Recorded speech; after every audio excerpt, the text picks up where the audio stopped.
FTVOs எல்லாருக்கும் வணக்கம். இன்னைக்கு நம்ம வந்து ஒரு படத்தோட ரிவ்யூ பார்க்க போறோம். இதுக்கு முன்னாடி ஆரம்பிக்கும் போதெல்லாம் ஒரு சூப்பரான படத்தோட ரிவ்யூ பார்க்க போறோம் அப்படின்னு தான் சொல்லி ஆரம்பிப்பேன்.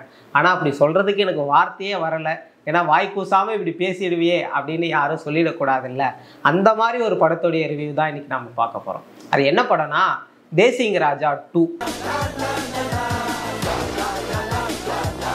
விமல் அவருடைய ஆக்டிங்ல வெளிவந்திருக்கக்கூடிய இந்த படம் வந்து எந்த அளவுக்கு மக்களை எதிர்பார்த்ததை ஃபுல்ஃபில் பண்ணதுன்னா 1% கூட இல்லை அப்படின்னு தான் நம்மளால் பார்க்க முடியுது. ஸோ இந்த படத்துடைய ஒன்லைனாக என்ன இருக்குது அப்படின்னு பார்த்தோம்னா, ஒரு பழங்காலத்து கதை என்னென்னா ஒரு கேங்ஸ்டர் ஸ்டோரி மாதிரி கொண்டு வராங்க. அதே மாதிரி நம்ம ஹீரோ வந்து ஒரு போலீஸ் ஸ்டேஷனில் இருக்கார், ஹீரோயின் வந்து அதே ஸ்டேஷனில் வந்து ஏசியாக இருக்காங்க. ஸோ இவங்க 2 பேரும் வந்து ஒரு மினிஸ்டரோடைய பையனுக்கு வந்து பாதுகாப்பு கொடுக்கணும். அந்த மினிஸ்டரோடைய பையனுக்கு வந்து பாதுகாப்பு கொடுக்கணும். அதே இடத்துல ஹீரோவுடைய ஃப்ரெண்டும் ஒரு கேங்ஸ்டர் குரூப்பில் இருக்கான். அந்த ஹீரோவுடைய ஃப்ரெண்டு தான் வந்து அந்த மினிஸ்டரோடைய பையனை வந்துட்டு சாகடிக்கிறான். ஸோ இது எல்லாம் வந்து கடைசியில் பார்க்கும்போது இந்த கொலைக்கு பின்னாடி ஹீரோ, ஹீரோயின், அதுக்கப்புறம் ஹீரோ ஃப்ரெண்டு இவங்க எல்லாம் சேர்ந்து தான் அந்த மினிஸ்டரோட பையனை கொன்னுடுறாங்க. இப்படிப்பட்ட ஒரு கதை வந்து பழங்காலமாக பல படங்களில் நம்ம பார்த்துருப்போம். அப்படிப்பட்ட ஒரு கதையாக தான் இந்த கதையும் இருந்திருக்கு. குறிப்பாக இந்த படத்தில் ப்ளஸ்ன்னு சொல்லணும்னா எதுவுமே இல்லை அப்படின்னு தான் நம்மளால் சொல்ல முடியும். ஒரு சிலரோட ஆக்டிங் வந்து சூப்பராக பேசப்பட்டிருக்குப்பா, ஒரு சிலருடைய அந்த பெர்ஃபார்மன்ஸ் வந்து செம்மையாக இருக்குது அப்படின்னு பார்த்தா இங்கே எதுவுமே வந்து ஒர்க் அவுட் ஆகலை அப்படின்னு தான் நம்மளால் பார்க்க முடியுது. ஆனால் காஸ்ட்டாக வந்து இதில் நிறைய பேர் இருக்காங்க. விஜய் டிவி நட்சத்திரங்களாக இருக்கட்டும், காமெடி ரோபிளில் இருக்கவங்களா இருக்கட்டும், இந்த மாதிரி பலரை எடுத்துகிட்டு வந்து வேணும்னே அப்படியே திணிச்சு வச்சுருக்கிறாங்க. அது வந்து இந்த படத்தில் வந்து பெரிய அளவில் எங்கேயுமே ஒர்க் அவுட் ஆகலை அப்படின்னு தான் நம்மளால் பார்க்க முடியுது. அதுக்கப்புறம் ரவி மரியாவாக இருக்கட்டும், சிங்கப்புலியாக இருக்கட்டும், அப்புறம் விஜய் டிவி புகழுக்கெலாம் எதுக்குடா இந்த கேரக்டர் கொடுத்தாங்க, ஏதோ கலக்க போவது யாரில் பண்ணுவாங்கல்ல, அந்த மாதிரி ஏதோ ஒரு ஸ்டாண்டப் காமெடி எடுத்துகிட்டு வந்து பண்ண மாதிரி இருக்குது. அவருக்கு வந்து ஒரு லேடி கெட்டப் போட்டுட்டு படம் முழுக்க ஒரு சில விஷயங்கள் பண்ணுறாங்க. அது எதுக்குடா பண்ணுறீங்க, இது என்னால் பார்க்க முடியலடா, ஏஞ்சி வெளியே போயிடலாம் அப்படின்ற மாதிரி தான் இந்த படம் முழுக்க இவங்க பண்ணுற ஒவ்வொரு கேரக்டர்ஸுமே இருக்குது. அதான் நம்மளால் பார்க்க முடியுது. குறிப்பாக அந்த படத்தில் ப்ளஸ்ஸாக என்ன இருக்க போகுது அப்படின்னு எல்லாரும் எதிர்பார்த்துட்டு இருந்த ஒரு விஷயம் என்னென்னா, வித்யாசாகருடைய மியூசிக் வந்து இந்த படத்துக்கு வந்து ஒரு பெரிய ப்ளஸ் பாயிண்ட்டாக இருக்க போகுது. ஏன்னா வித்யாசாகர் வந்து ரொம்ப நாளைக்கு அப்புறம் மியூசிக் போடுறாரு. ஸோ அதை பார்க்குறதுக்கு எவ்வளோ சூப்பராக அவங்களோட வெயிட் பண்ணுறோம். ஏன்னா ரீசெண்டாக அவருடைய கான்செப்டை பார்த்துட்டு அவருடைய பழைய படங்கள்லாம் கேட்டுட்டு வைப் பண்ண எத்தனையோ பேருக்கு மத்தியில் வித்யாசாகருடைய மியூசிக்காக போகலாம் அப்படின்னு பார்த்தா கொன்று வச்சுட்டானுங்க. இந்த மாதிரி ஒரு மியூசிக் வித்யாசாகரே பண்ணிருப்பாரான்னு தெரியல. ஏன்னா அவரோட அசிஸ்டன்ட் போட்டால் கூட இந்த மாதிரி போட்டிருக்க மாட்டான். ஏதோ காட்டுவாசியை கூப்பிட்டு வந்து மியூசிக் போட விட்டால் எப்படி இருக்கும், அந்த மாதிரி தான் வந்து முழுக்க இந்த படத்தோடைய மியூசிக் இருக்குது. படத்தில் வந்து ப்ளஸ்ன்னு சொல்கிற மாதிரி எதுவுமே இல்லை, மைனஸ்ன்னு சொன்னால் சொல்லிக்கிட்டே போகலாம். ஏன்னா படமே மைனஸ் தான். இது வந்து மொக்க கதையான்னு கேட்டால் இல்லை, இது வந்து ஒரு குப்பை கதை. இது எதுக்கு எடுத்தானுங்க, ஏன்னா விமலுடைய இதுக்கு முன்னாடி வந்த வெப்சீரிஸாக இருக்கட்டும், இதுக்கு முன்னாடி எடுத்த படங்களாக இருக்கட்டும், எல்லாமே வந்து கதையை தேர்ந்தெடுத்து கதைக்காக பண்ணுறாரு. விமல் வந்து லாஸ்ட் லைன் அப்லாம் பார்க்கும்போது என்ன சூப்பரான கதை களங்களோட நடிச்சிட்டு இருக்காரு அப்படின்னு பார்க்கும்போது அதையெல்லாம் தவிர்த்துட்டு எதுக்கு இந்த கதையை ஒரு சூஸ் பண்ணாரு அப்படின்னு தான் நம்மளால் பார்க்க முடியுது. இதெல்லாம் ஒரு பக்கம் இருக்கட்டும். இந்த பார்ட் டூன்னு ஒரு விஷயத்தை இப்போ கொண்டு வந்து பார்ட் 2வில் வந்து பார்ட் 1 விட சூப்பராக பண்ணிடுவாங்கன்னு பார்த்தா பார்ட் 1க்கு இதுக்கு சுத்தமாக சம்மந்தம் இல்லை. பார்ட் 1ல் விமல், பிந்து மாதவி அந்த ஸ்டோரியெலாம் எவ்வளோ சூப்பராக இருக்கும், அந்த காமெடி போர்ஷன்ஸ்லாம் எவ்வளோ சூப்பராக இருக்கும். அந்த மாதிரி எதுவுமே இல்லை. கடைசி வரைக்கும் படம் முழுக்க ஒரு பக்கம் ஒரு 2 டீம் இருக்குது, 2 போலீஸ் ஸ்டேஷனுக்குள்ளே வரக்கூடிய அந்த பிரச்சனையாக இருக்குது.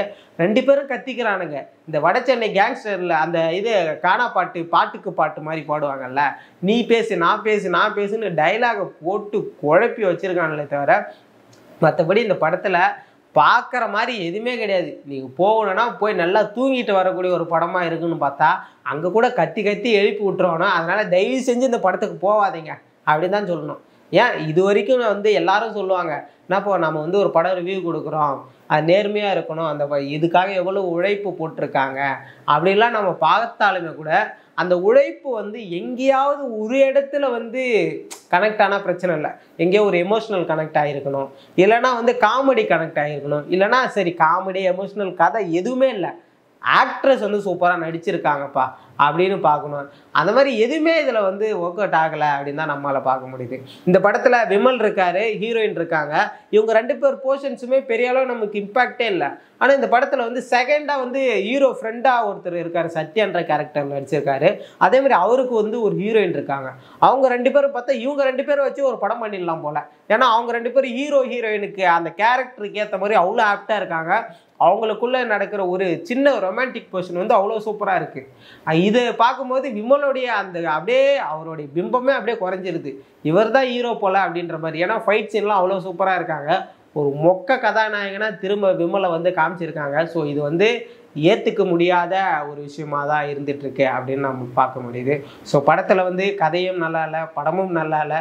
ஸோ எல்லாரும் இதுக்கு முன்னாடி நான் சொல்லிருப்போம், ஒன் டைம் வாட்சபிள், தியேட்டரில் போய் பாருங்கள் அப்படின்னு. இப்போ நான் வந்துட்டு கண்கூடாக என்ன பார்த்ததுக்கப்புறம் சொல்கிற ஒரு விஷயம் என்னென்னா, தயவு செஞ்சு பார்த்துறாதீங்க அப்படின்னு தான் சொல்ல முடியுது.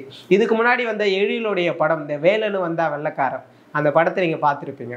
அந்த படம் வந்து முழுக்க முழுக்க காமெடி போர்ஷன்ஸ் இருக்கும். அதிலே லாஸ்ட் ½ அன் ஹவர்லாம் சிரித்து வயிறு வலித்து என்னடா இவ்வளோ காமெடி பண்ணியிருக்கீங்க அப்படின்னு தான் நம்மளால் யோசித்து வச்சுருக்கோம். ஏன்னா காமெடின்றது ஒரு சீரியஸான ஒரு விஷயம். என்னென்னா இன்றைக்கி நம்ம வந்து சீரியஸாக சொல்கிறக்கூடிய ஒரு விஷயம் கூட எந்த அளவுக்கு கனெக்ட் ஆகிடுமோ இல்லையான்னு தெரியாது. ஆனால் காமெடி வந்து நிச்சயமாக கனெக்ட் ஆனால் மட்டும்தான் அவங்க சிரிப்பாங்க. அப்படி இருக்கும்போது அதை வந்து நானும் காமெடி பண்ணுறேன், காமெடி ஃபிலிம் பண்ணுறேன் அப்படின்ற பேரில் நீங்கள் பாட்டுக்கு ஏதாவது ஒன்று எடுத்து குழப்பி வச்சா அது எந்த அளவுக்கு ஒர்க் அவுட் ஆகும். ஸோ நெக்ஸ்ட் வரக்கூடிய படங்களில் வந்து தயவு செஞ்சு விமல் வந்து இந்த மாதிரி கதைலாம் எடுக்காதீங்க அப்படின்னு தான் நம்மளால் சொல்ல முடியும். எதுவுமே வந்து இந்த படத்தில் ஒர்க் அவுட் ஆகலை.